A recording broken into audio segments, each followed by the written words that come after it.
I feel great. Camp's been great. Sparring's been great. Strength and conditioning, bag work, everything has been spot on. My weight's good. I know y'all hear that from every fighter, but I think if you check my track record, you know that if I'm telling y'all something's good, that probably means that it's great. So everything's spot on. Just finishing out camp with a bang. Bringing off something February 15th. How's it feel being back here? And I know you were back in your home, but coming back here to the gym here, familiar territory for you. Yeah, definitely. This is a city boxing, great gym. A lot of great fighters come in and out. A lot of great sparring, great facility, great atmosphere. So super excited to be part of city boxing. Speaking of sparring, talk about the sparring session. How they been going? Man, we've had some really good sparring. Ronald Ellis, brother of Rashidi Ellis, and they got a sister too who's in the Olympics. A couple guys from Norway, strong, coming forward, throwing punches, pushing me, making me work. So it's been great, man. How you feel these punches you're throwing? You think you've been getting a little sharp in there? Oh yeah. Dominating these sparring sessions? I'm boxing super sharp right now. This is probably the sharpest I've been. Sharper than the Jose fight, sharper than the Mike Lee fight. I'm boxing super sharp right now. So. What about fighting in your backyard now? What's that experience going to be like for you? Is there any added, I don't want to say pressure, but so many people that you know around you. There's something we pushed for, something I really wanted, but now that I have it, it's not what I want to focus on. I'm focused on the fight, I'm focused on the task at hand, and I'm not really concerned. I know there's going to be a lot of people trying to pull me in different directions, but I'm not going to let that happen. I'm focused on the task at hand. So. Is it special though to be back in your hometown as a world champion? At the arena, the biggest arena in town. Like, what like on the sentimental aspect? What does that mean for you? Man, huge. Since I was a little kid, thought about one day I want to bring a world title to the Bridgestone. Like you said, biggest venue in the city.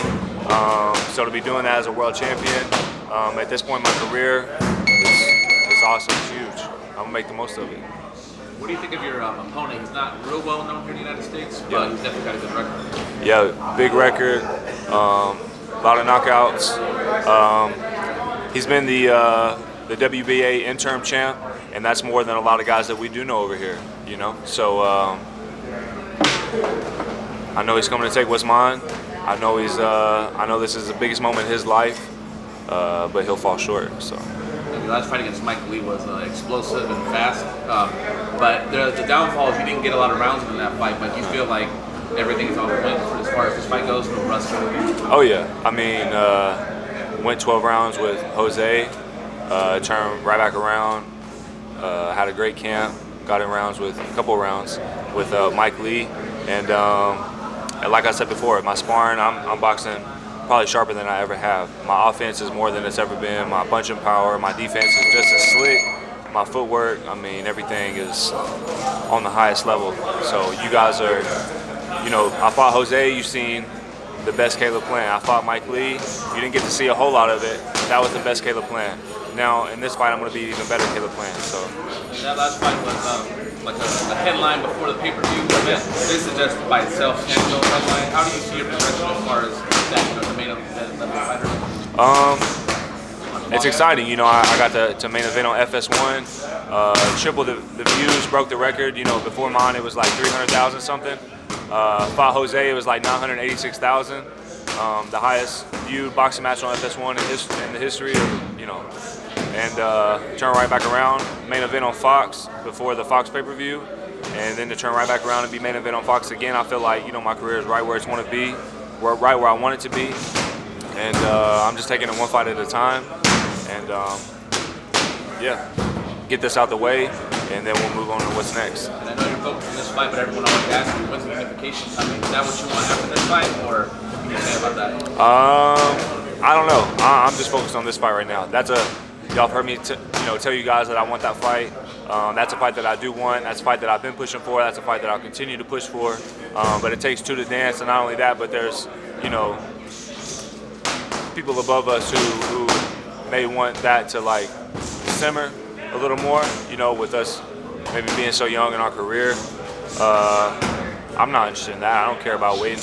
Otherwise, I wouldn't fight for a world title with 17 fights against the opposition that I did. So, but right now I'm just focused on the task at hand. I don't really care about anything else. So. What do you think of your division right now as a whole? It looks like Canelo's coming back to it, so it's just getting more star power and bigger. What do you think?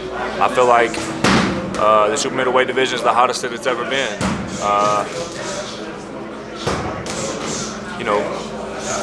Some good champions, a great champion, some old guys that are a little bit older but with big names who have been world champions, and some prospects who are on the way. So I think it's a great time to be in the super middleweight division, and real soon I'm looking to. I don't really feel like anyone's been able to take the reins and just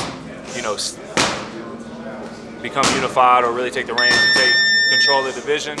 I plan on doing that here soon, though. So. You think that you're a hard worker, your work ethic is great, you've got a belt. You think that you have the respect from the boxing community that you should have? I mean, because you've been out there, you're putting everything you have into this thing.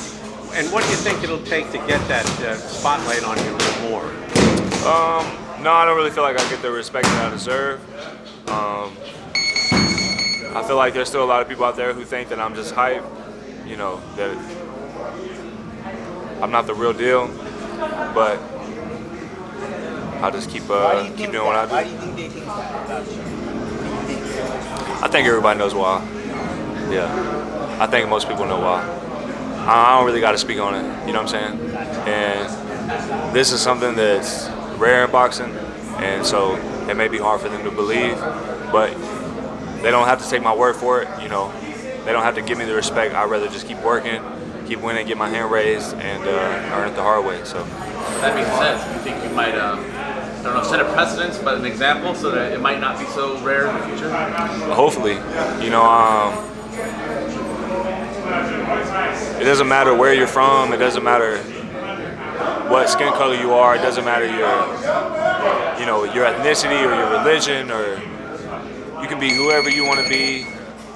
You can be whoever you want to be. You're not bound or shackled to any of that. And yeah, maybe I'll shift the whole culture. You know what I'm saying? So, but right now I'm just focused on me. I'm focused on myself. I'm focused on accomplishing my goals and getting where I want. And hopefully there's others behind me, not just Caucasian people, but people of all colors. Who think, man, if he can do that, if he can come from where he's from, if he can go through what he's been through and become a world champion and become this and become that, then I can go out. It can be something completely different. They might want to be an astronaut, and they could be a completely different color, a completely different religion, but because maybe they seen that there was a rarity in boxing, they feel like they can be a rarity too. So on November, or on week and a half, what are the fans going to see when you step in the ring in boxing? Like I said, the best Caleb plant yet. I'm boxing super sharp. You guys are going to see that. This fight's not going 12 rounds. Like I said against Mike, either he'll wave the white flag or I'll wave it for him. So. Look forward to seeing him. Thank you.